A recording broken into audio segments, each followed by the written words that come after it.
오늘도 주팁처치 수요 예배에 오신 우리 온라인, 오프라인 모든 성도님들을 주님의 이름으로 환영합니다. 오늘 함께 나눌 하나님의 말씀은요, 창세기서 2장 16절과 17절입니다. 여호와께서 하나님이 그 사람에게 명하여 이르시되 동산 각종 나무의 열매는 내가 임의로 먹되 선악을 알게 하는 나무의 열매는 먹지 말라. 내가 먹는 날에는 반드시 죽으리라 하시니라. 아멘. 계속해서 소요리 문답을 가지고 수요 예배를 진행하고 있습니다. 오늘은 그 12번째 문항입니다. 사람이 창조함을 받은 본래의 지위에서 하나님께서 그에게 향하여 행하신 특별한 섭리는 무엇입니까?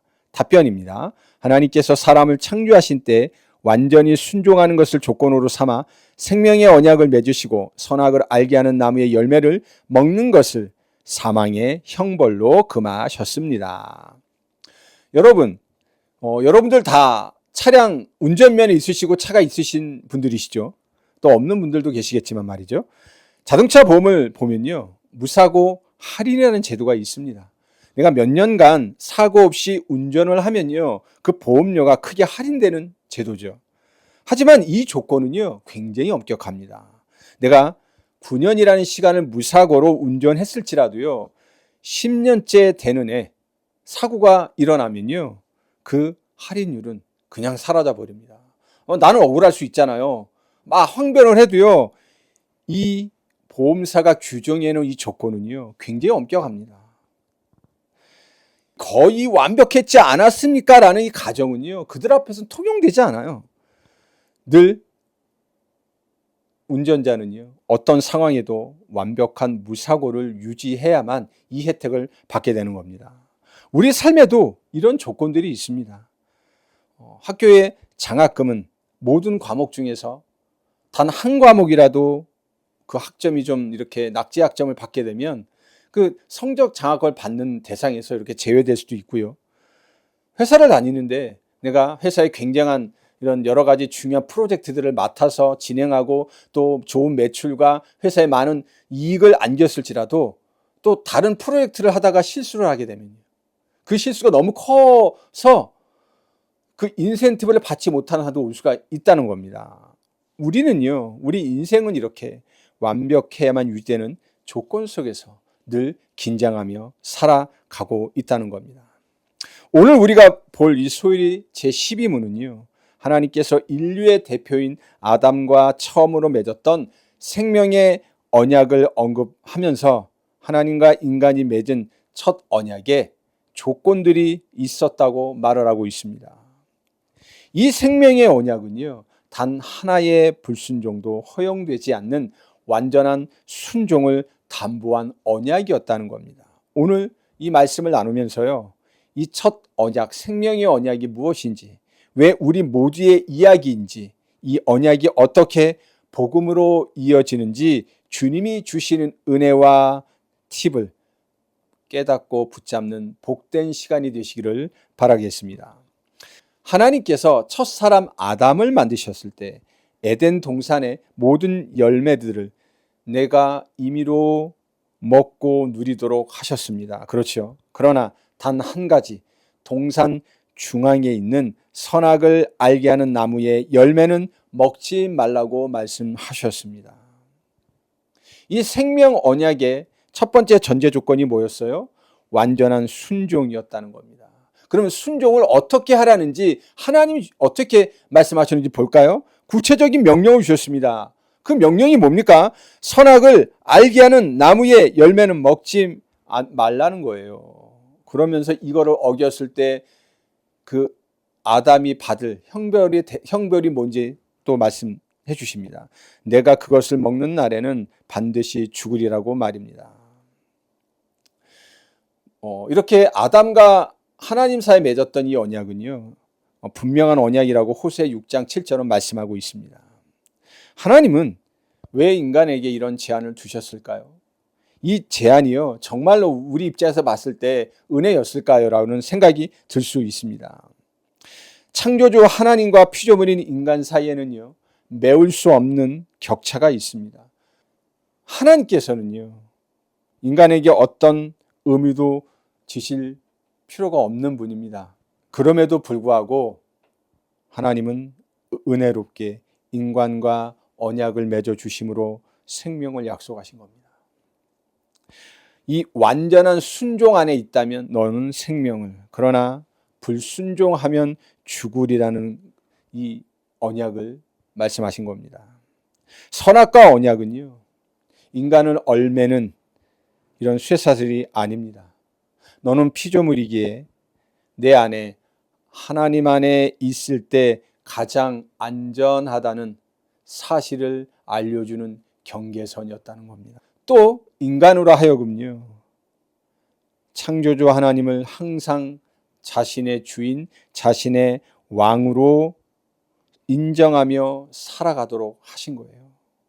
하나님과 인격적인 관계 속에서 하나님을 누리며 하나님을 향유하며 살아갈 수 있도록 은혜를 베풀어 주셨다는 겁니다. 오늘을 살아가는 우리는 스스로 왕이 되고자 합니다. 내 행위와 성실함으로 내 삶을 증명할 수 있다고 믿음으로 하나님이 내 자유를 방해한다고 원망해요. 그러나 이 피조물들이요, 이 하나님께서 주신, 창조주께서 주신 경계를 벗어나는 순간 찾아오는 게 뭘까요? 다른 게 아니었습니다. 자유가 아니었다니까요. 뭐가 왔죠? 두려움이 왔습니다. 저주가 왔습니다. 수고, 고통, 죽음이 따라오게 되는 겁니다. 여러분, 기차는요, 도로가를 달릴 때 안전해요? 철로를 달릴 때 가장 안전하고 편해 보입니까?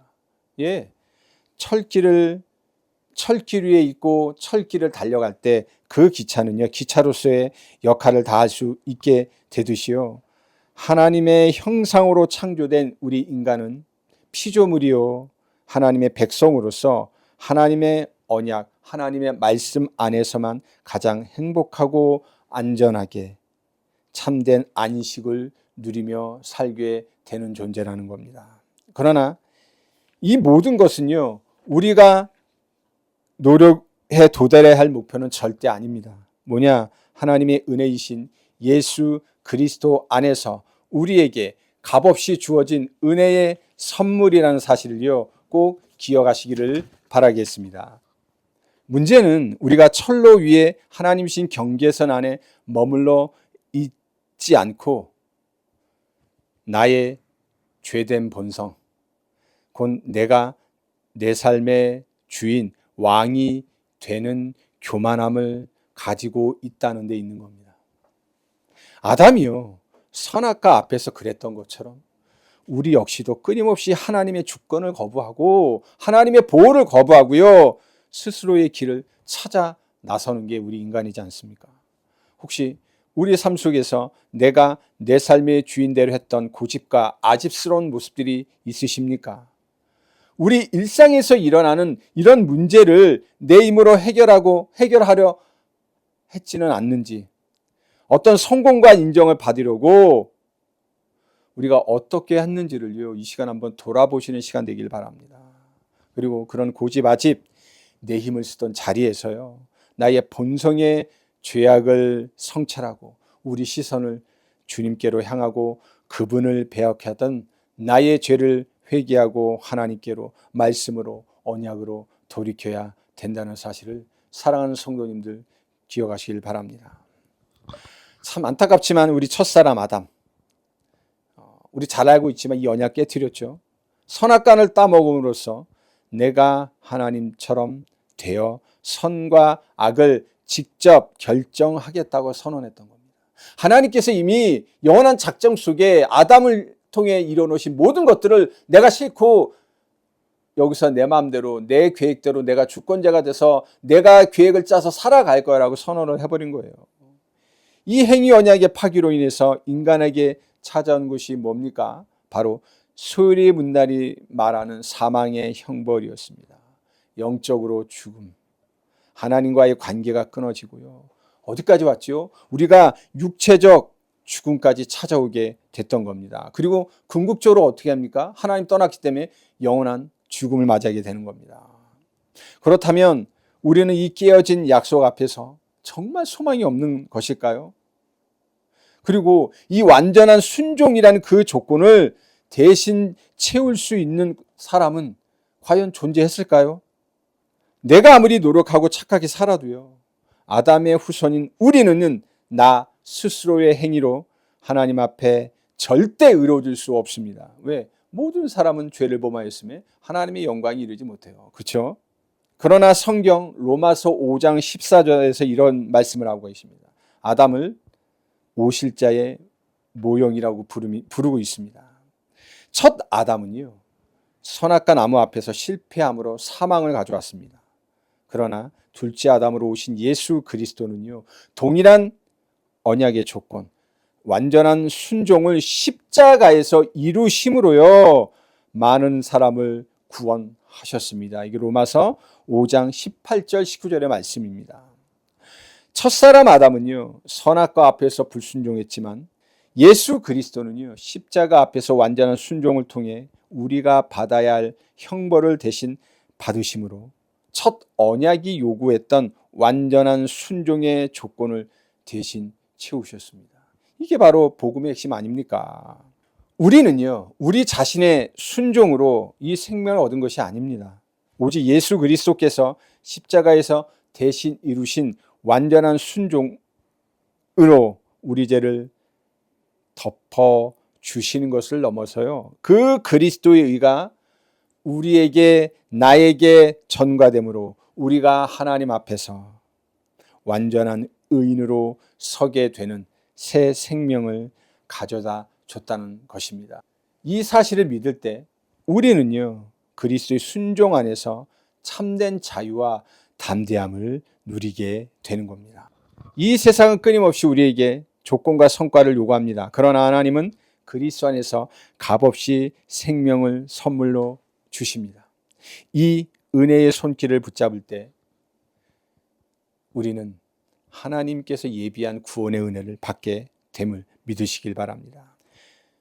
이런 은혜 가운데 내가 하나님께 더 잘해야 사랑받지 않을까라는 신앙적 중압감에서 벗어나 자유로워진 우리, 어떤 마음으로 하루하루 살아가야 할까요?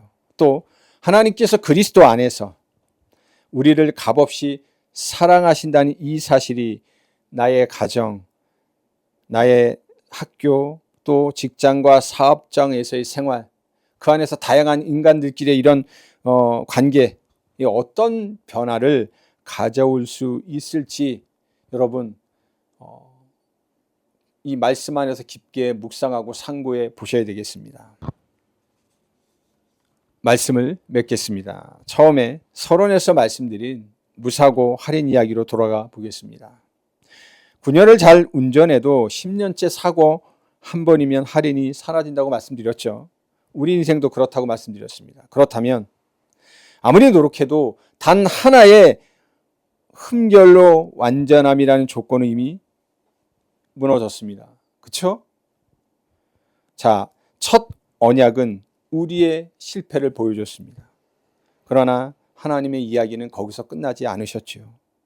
둘째 아담이신 예수 그리스도를 보내셔서 우리가 이루지 못한 순종을요, 완성하셨습니다. 오늘 우리의 소망은요, 내가 얼마나 순종했는가가 아니라 예수 그리스도께서 얼마나 완전히 순종하셨는가에 있다니까요. 이것이 복음입니다. 이것이 우리로 하여금 그리스도 안에서 자유함을 누리게 하는 은혜라는 겁니다. 삶의 무게에 지쳐 계십니까? 내가 만든 기준이나 감옥에 갇혀서 나는 열심히 노력하는데 날마다 힘드십니까? 혹시 하나님의 사랑을 의심하고 계십니까? 이 시간 우리에게 필요한 것은요, 스스로 완벽해지려는 또 하나의 결심이 아닙니다. 이미 온전하게 순종하신 그리스도께 내 인생을, 우리의 영혼을, 삶을 맡기는 결단이라는 겁니다. 아직 믿음이 없다면 오늘 그 첫걸음을 내딛는 시간 되길 바랍니다. 이미 믿는 분들이라면 이번 한 주간 스스로 나의 행위로 나 자신을 증명하려 했던 그 짐 다 내려놓으십시오. 그리고 오직 그리스도의 완전하심 안에서 진정한 힘과 쉼을 얻으시길 바라겠습니다. 이번 주 남은 날도 그리스도 안에서 선포된 하나님의 신실한 약속을 믿고 그 은혜 안에서 삶의 새로운 발걸음을 시작하는 우리 주tip처치 모든 성도님들 되시기를 주 예수 그리스도 이름으로 축원합니다. 아멘.